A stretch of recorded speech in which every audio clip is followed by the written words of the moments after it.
Hello, welcome back to the channel. Today, we're diving straight into a game-changing way to plan your house cleaning schedule using Airtable. Let's kick things off by creating a new base in Airtable. This is where we will build our cleaning schedule. The reason we do this is because Airtable's flexibility allows us to customize our schedule to our specific needs. Next up, we'll add a table named Tasks. In this table, list down all the cleaning tasks that need to be done around the house. For example, sweeping, mopping, dusting, and so on. This helps us because it provides a clear overview of all the tasks we need to complete. Now that we've done that, let's add another table called Rooms. Here, list all the rooms in your house.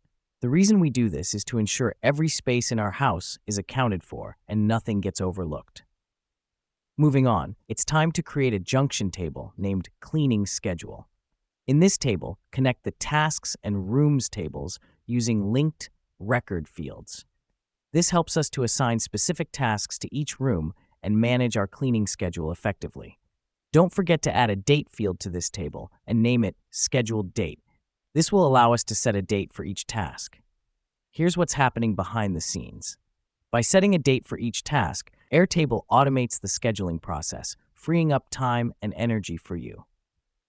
Lastly, let's visualize our schedule using Airtable's calendar view.